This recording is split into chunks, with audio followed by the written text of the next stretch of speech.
কোনো সময় বিজয়ের আশা করা যাবে না, কেননা বিজয়টা কার পক্ষ থেকে আসে? আল্লাহ তাআলার পক্ষ থেকে আসে।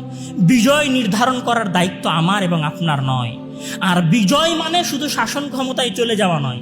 বিজয় মানে কি? বিজয় মানে মহান আল্লাহ তাআলা বলছেন যে ইয়া আইয়ুহাল্লাযীনা আমানু ইন তানসুরুল্লাহা ইয়ানসুরুকুম ওয়া ইউসাব্বিত আকদামাকুম। যদি তোমরা আল্লাহ তাআলাকে সাহায্য করো তাহলে আল্লাহ তাআলা তোমাদেরকে সাহায্য করবে, তোমাদেরকে বিজয় দান করবে। সেই বিজয়টা কি?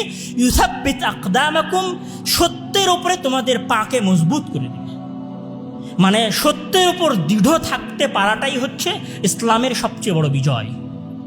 এবং আপনি যদি এই বিজয়টাকে আনতে চান তাহলে আপনি এই বিজয়টাকে কোনোদিন আপনার থিওরিতে আনতে পারবেন না। ধরেন আপনি একটা 10তলা বিল্ডিং বানাতে চাচ্ছেন, এখন এই 10তলা বিল্ডিং ইঞ্জিনিয়ারের থিওরিতে প্রতিষ্ঠা করতে হবে নাকি আপনার গ্রামের কৃষকের থিওরিতে প্রতিষ্ঠা হবে?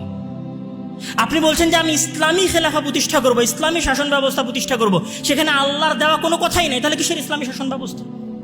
মহান আল্লাহ তাআলা বলছেন যে ওয়ামান নাসরু ইল্লা মিন ইনদিল্লাহ, যে ইন্নাল্লাহা আজিজুন হাকিম, যে বিজয় আসবে শুধুমাত্র আল্লাহ তাআলার পক্ষ থেকে।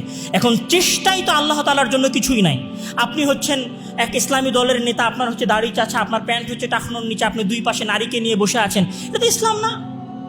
তাহলে এই থিওরির মাধ্যমে কোনোদিন ইসলামিক বিপ্লব আসবে না। তাহলে আপনাকে সম্পূর্ণভাবে ইসলামে ফিরে যেতে হবে, তাহলে এখানে ইসলামিক বিপ্লব সম্ভব হবে।